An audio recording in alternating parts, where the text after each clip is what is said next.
have so much I need to say. Hey everyone, I'm Abbey Sharp. Welcome to Abby's Kitchen.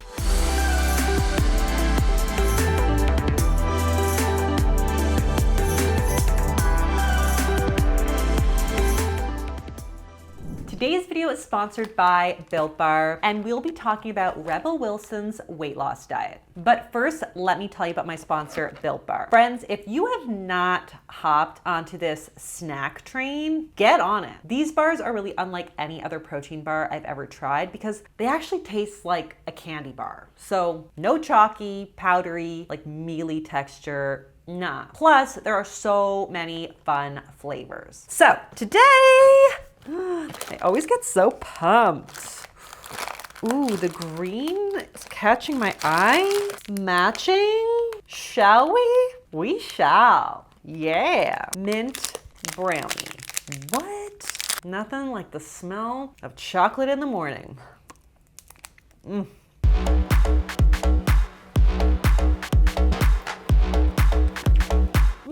17 grams of protein in this baby. And you know what I say about the zero guilt thing? Unless you stole them from a baby, all foods are zero guilt. These are one of my go-to bedtime snacks, or I use them on top of my oatmeal to really bump up the satiety factor and turn them into a hunger-crushing combo. So if you want to give these a try, check out the link in the description and use my promo code AbbeySharp15 to get 15% off of your order. And you can pause the screen or look at the description to check out my disclaimer, including a trigger warning to those with current or previous experiences with disordered eating. As always, feel free to skip this video if it's not supportive to your journey. And if you are new here, subscribe to this channel, ring that bell so you never miss out, and follow me over on TikTok and Instagram at Abby's Kitchen. So, back in 2020, Rebel Wilson embarked on the self-proclaimed Year of Health and has since made headline news for her 70-pound weight loss.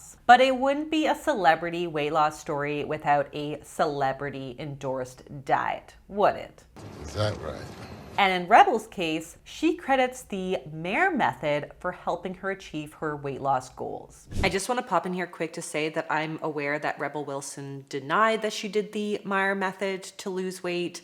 That's not what this video is about. I'm not debating whether or not she specifically engaged in the Mayr Method or whether or not it was the reason or the catalyst for her weight loss. I'm really just talking about the Mayr Method itself and using this YouTube video to kind of debunk a lot of the myths. So let's do it. So today we'll be diving into the principles of the Mayr Method and whether or not it's beneficial for sustainable weight loss. Let's take a look. She's been following the Mayr Method. Basically, the Mayr Method is just a diet plan that focuses on improving gut health, starting kind of from the inside out. Here is a list of foods that you are allowed to have. And here's a list of foods that you are not allowed to have. So the Mayr Method claims to promote weight loss from the inside out by targeting gut health, and it takes a two-pronged approach by focusing on mindful eating practices and following an alkaline diet to alter the body's pH. Oh boy. Okay, first things first, our body's pH is very tightly regulated, so no amount of alkaline foods are capable of altering our body pH. Nor would we want it to, because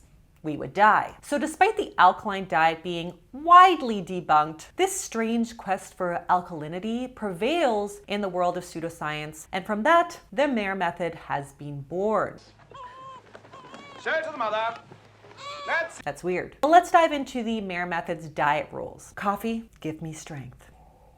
But wait, there are in fact some diet rules. Rule number 1, no snacking. This is basically used as a way to just prevent insulin spikes throughout the day. Have we not gone through this? I feel like I'm taking crazy pills! So the fear of spiking your insulin is often touted as the rationale for why intermittent fasting works. But as I covered in my video on intermittent fasting here and insulin here, insulin may be the fat storage hormone on paper, but it's not going to store fat and therefore contribute to meaningful weight gain without a caloric surplus. It's also tightly regulated in the body in folks without diabetes. So we can put that concern to bed. Now, of course, there is something to be said for how blood sugar and insulin spikes make you feel and influence hunger. A snack that's straight up candy is going to have a dramatically different outcome on blood sugars compared to something that has fiber, protein, and or fats. And this is the whole point of my hunger crushing combo. It helps to slow down the blood sugar response, stabilize energy levels, promote better digestion, and keep you fuller for longer. Ultimately, the reason for this absolute rule of no snacking is less to do with insulin as the big bad fat storage hormone and more to do just with limiting your opportunities to consume calories. Next. Rule number 2, you must eat breakfast. Not only does the Mayr Method emphasize breakfast, but they also suggest that you must aim to eat like a king for breakfast, a queen for lunch, and a pauper for dinner. In other words, you should front load your calories to earlier in the day and also stop eating by 7 p.m.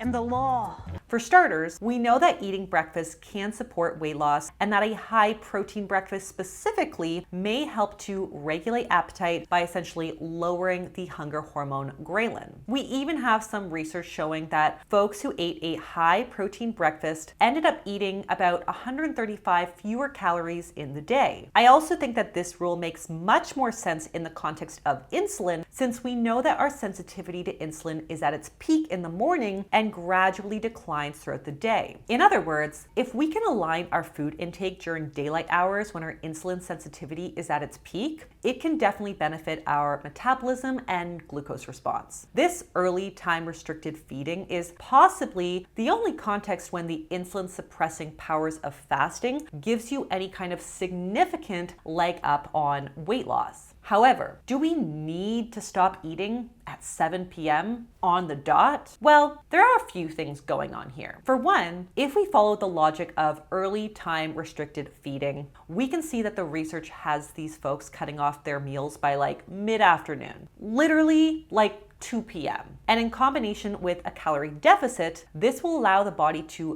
burn through its carbohydrate stores and then tap into fat stores pretty early on. But the key word here is the calorie deficit. Since most people can't live a normal life eating dinner at like 2 p.m., the main rationale for not snacking before bed is less to do with fasting and insulin and more to do with the fact that we generally prefer to eat foods that are higher calorie and lower in nutrition in front of the TV before bed. You know, we tend to reach for chips, not carrots, when we Netflix and chill, but like actually chill. So giving yourself a definitive rule of no snacking before bed basically just eliminates that option. So I'm not saying that insulin doesn't play a role. It can, and it does. But the far greater player here is the manipulation of calories. Hard stop. Rule number 3, you have to completely eliminate caffeine from your diet, and then you're supposed to eliminate dairy, sugar, gluten, and processed foods. Like any other celebrity wellness diet, Mayr Method has jumped on the wellness wagon to essentially demonize the common offenders in the name of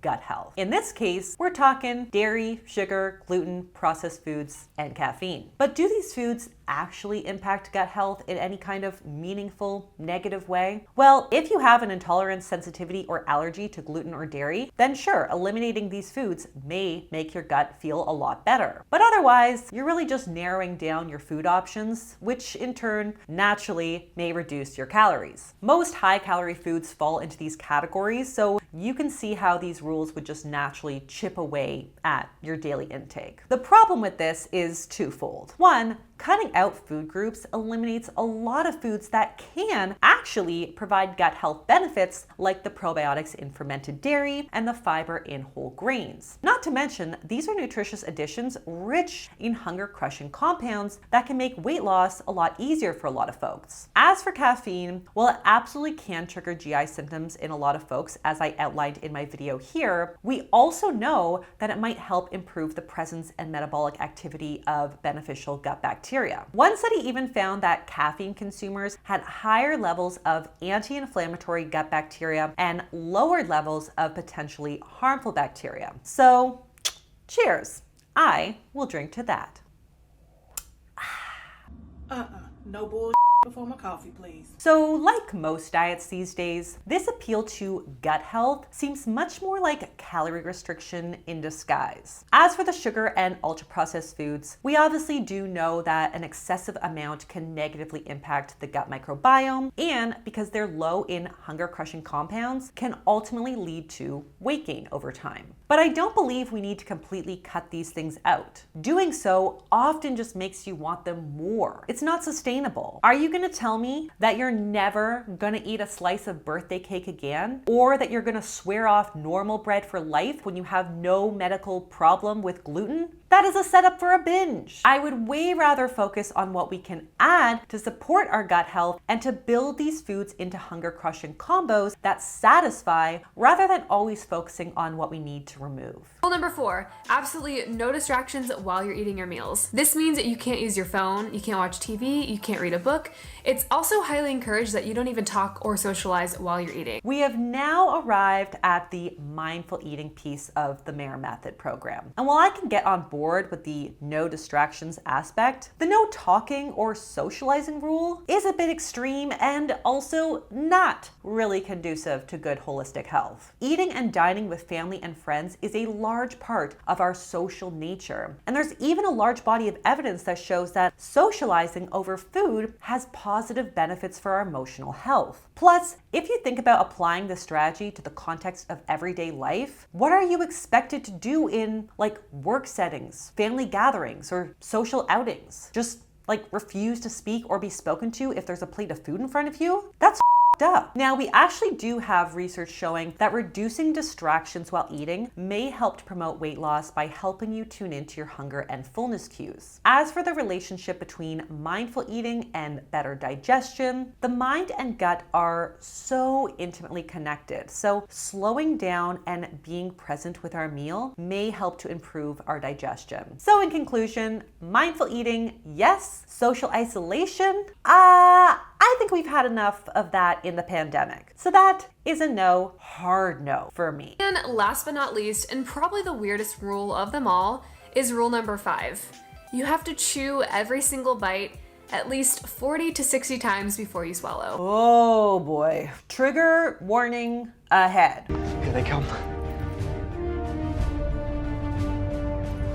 So we do know that it can take about 20 minutes or so for your stomach to tell your brain that you're full. So slowing down your meals can help you hear those satiety cues before you've overeaten. We also know that chewing your food thoroughly may benefit our digestion, but chewing each piece of food 60 times before swallowing, that is like straight up pro-Anna subreddit advice. The hyperfixation on counting your chews is actually the opposite of mindful eating because it would completely distract you from the meal at hand and turn every meal into this exhausting torture exercise for your jaw. This is nothing more than yet another hack to get you to eat less food. Nobody's got time for that. Also can't have anything to drink with my meal. I can drink before and after a meal, but not during. Ah, yes. The classic water dilutes digestive enzymes claim. Let's go through this again. Enzymes do not target water, they target specific nutrients. So, for example, if a protein enzyme does not detect a protein, it will not and cannot bind to something else. So if water is thrown into the mix, it will not bind to or dilute enzymes because it simply does not have the binding capacity to do so. Research has also quickly disproven this theory. So drinking water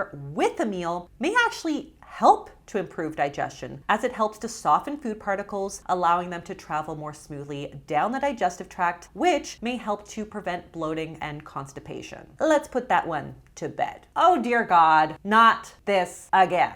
I thought we laid this to rest like 5 years ago. Ugh. Okay.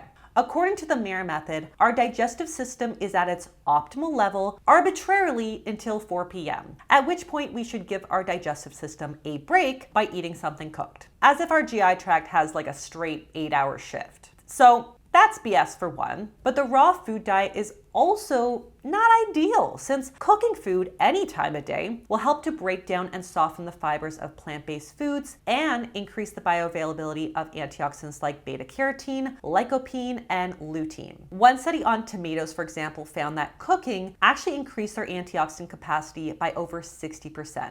So it's actually a good thing to get a mixture of raw and cooked foods in our diet. But again, if we're really trying to shine a light on gut health, as Mayr Method claims to do, it's worth noting that many of the foods on the allowed list are actually quite high FODMAP, which may not be very gut friendly for folks with sensitive guts, which are probably the kind of people who are doing a diet like this. Plus, if you abide by the raw till 4 rule, you're limiting yourself even further to just raw fruit, veggies, seeds, and nuts, because basically anything other than these foods would be unsafe or indigestible to consume uncooked. So not only is this going to be hard on your gut, but it's also going to limit the nutrient and food diversity that you're feeding your gut microbes, which we also know is probably the worst thing for long-term gut health. So again, this does very little to support gut health and digestion. It's just another restrictive diet dressed up in more gentle wellness buzzwords like gut health and mindfulness. But with all that said, let's take a look at Kayla's thoughts after 1 week on the Mayr Method. This is the final product of the salad. I've got spinach, romaine, apples, onions, walnuts, goat cheese, and then chicken. And I'm gonna top it off with some oil and vinegar because that is the dressing I'm allowed to have. Just made some oatmeal. I mashed a banana into it so it would be like there in every single bite. Added some almond butter, and then to the oatmeal I also added cinnamon and sugar-free vanilla.